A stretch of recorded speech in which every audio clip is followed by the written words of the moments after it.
This is weekly reset number 71. And this week I have been focusing on and considering further developing the quality of congruency. And I've been just jotting down some phrases that were coming up, and I actually want to start or from this point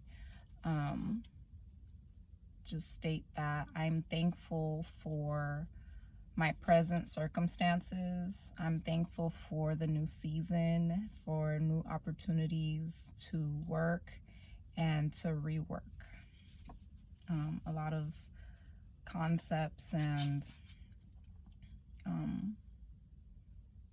ideas. So in thinking about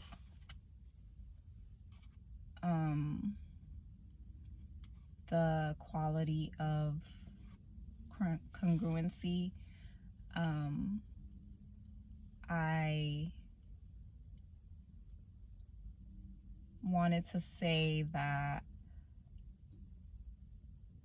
I want to practice showing up at work and in my interactions with other people the same way that I would if I were talking to myself, having a conversation with myself. When I show up for myself, like how I'm doing right now, like this is me showing up for myself and wanting to leave a deposit for future me to have as reference. And I've been practicing throughout the last few years, just talking to myself in a kinder, more gentler way, talking about myself in positive ways, highlighting my positive attributes, and then also being increasingly honest with myself about where I can improve, where I can ask for help from others, and where I can stand to just accept something about my reality. And that's really made a difference in my personal growth journey. It's making a difference in the way that I see myself as a professional in the workplace. And so I want to make sure that when I'm communicating with other people, my coworkers, my bosses, that I am highlighting good things about myself. And I came across this sentence the other day. It said, "Not speaking up for yourself is a trauma response." Not speaking up for yourself is a trauma response. And I jotted it down because I agreed with this statement, and I can think back to moments where I could have said something in my defense and I didn't. And why was that? Sitting with that for a minute and saying, like, why was that? So oftentimes in the workplace, like, I'll be afraid to speak up or stand up for myself because I believe that I'll be reprimanded in some way and or made to feel embarrassed or ashamed of myself for having said something, or literally being yelled at. That's something that I have in my mind as like a possibility if I were to say something in a particular way or in a particular tone that someone else may find offensive or not agree with.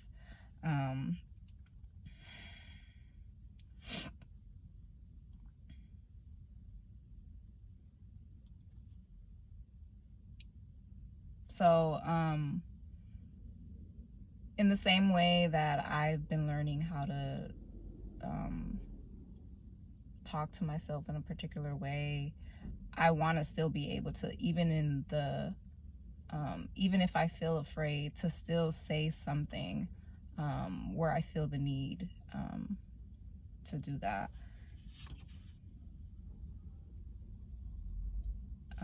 I think that's important because that is me being authentic. If someone at my job says something that I don't agree with, or if they talk to me in a particular way or say something in a particular tone, if I pick that up, I want to be able to respond or reply professionally, but still say something. And that honors my authentic self. I talk a lot about that, right? About honoring myself, because I've spent so much time not doing that. So if I'm not gonna say anything else, I'm gonna continue to practice like honoring myself.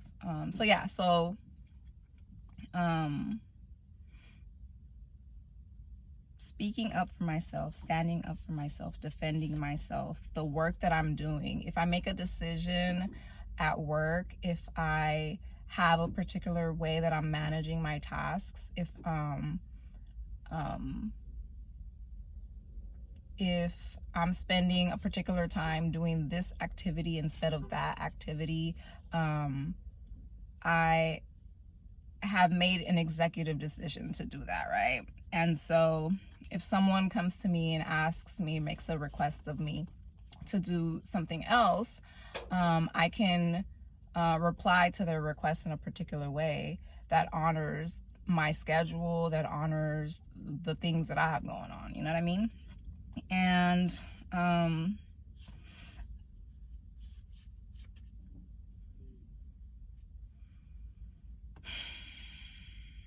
a personal note, when I do that, when I'm able to do that, I also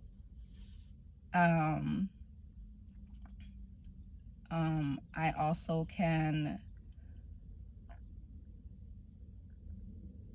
just say to myself and show myself that I'm considering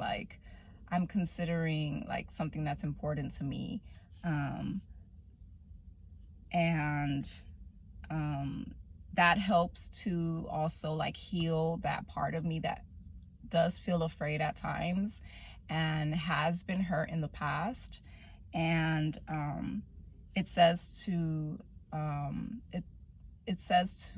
myself that that I can continue to overcome like those things that feel scary to me. Another thing that I was thinking about this week as it pertains to congruency is this idea of feeling guilty about having survived things, hurtful things in like my personal life, that then affect the way that I work, the way that I see myself as a worker. And I think this is important to note, this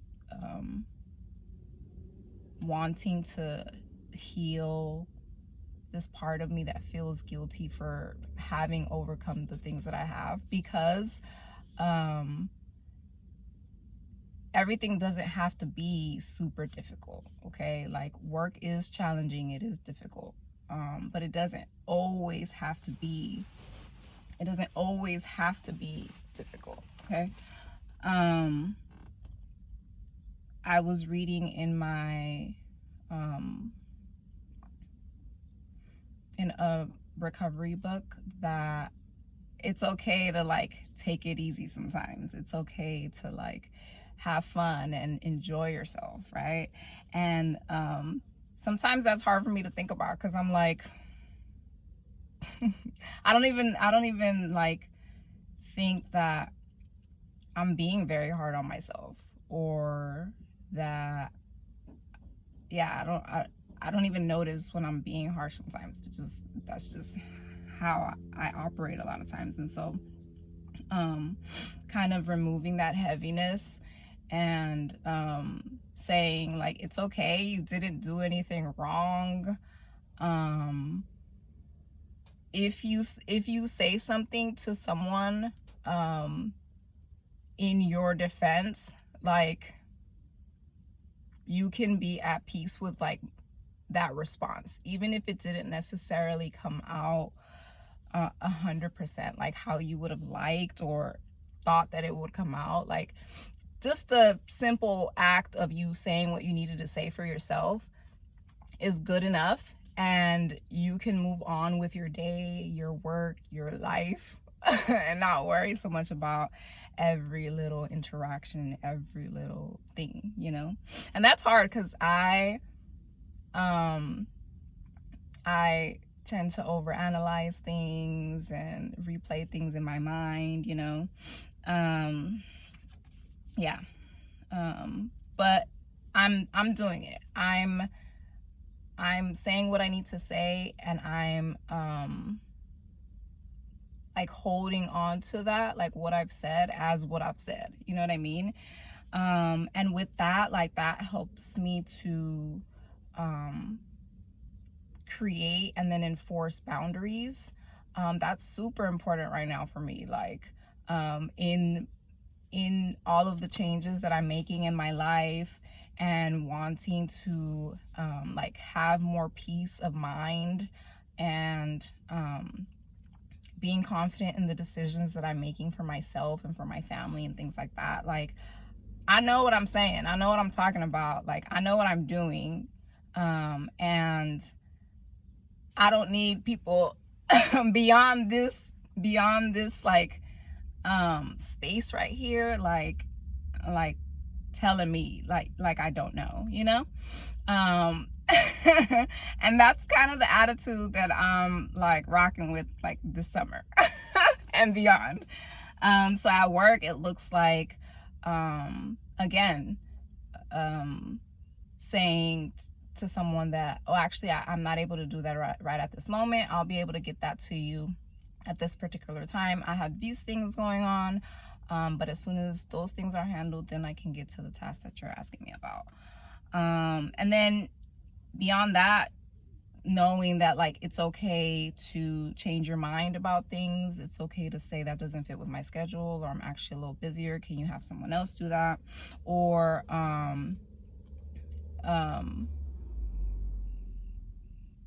yeah, I was gonna say too, like, I'm not comfortable. That's another like phrase that came up in saying that. But like, I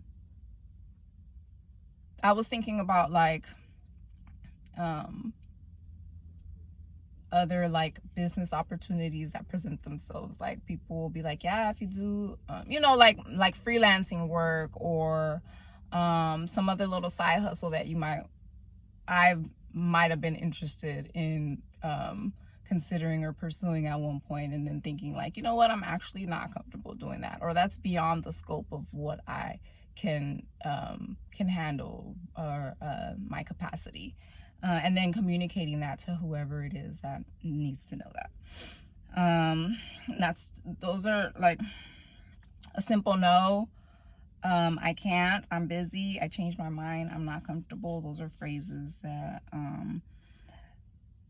seem really like generic, but they're important to have as part of my like toolkit, because again, it just helps me to establish and enforce boundaries with people, so that I know where I start, where I end, and where others are. Again, I don't have to respond perfectly to a situation. I don't have to have it all figured out or all together. The attempt and the intent behind my actions is good enough. And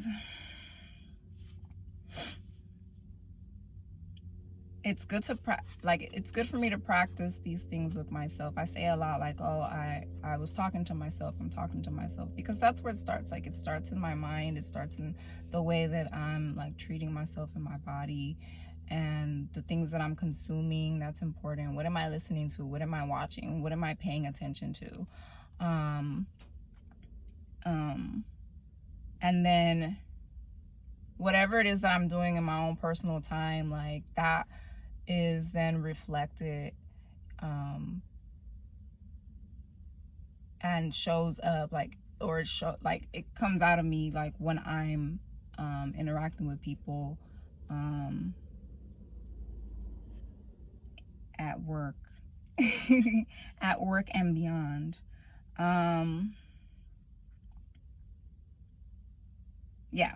So if I know that I'm being authentic, right? If who I am when I'm on my own is similar to who I am when I'm with other people, then I can be confident in that, right? And then that allows me space to then speak positively about other people, and also to celebrate other people. I think that's really important. I talk about a lot of the challenges that I have because I want to be able to be more loving towards myself. And then when I'm loving towards myself, I'm able to show that love to other people as well. So I want to be able to root, cheer, encourage other people, my coworkers when they do well, and then also help wherever I can, and be a team player. And yeah, those things are important to me. I feel like the things that I mentioned help me to be more aligned. They help me to be comfortable and accept where I am in my journey, the pace in which I'm moving, and not feel rushed through my processes. And then I'm able to continue on and take on more work, more responsibility, and things of that nature. And I'm able to handle all of my tasks in like with courage, with dignity, with honesty, with compassion for myself and for other people. So that's where I'm at with it this week. And I will be back next week and I'll share some more. Peace.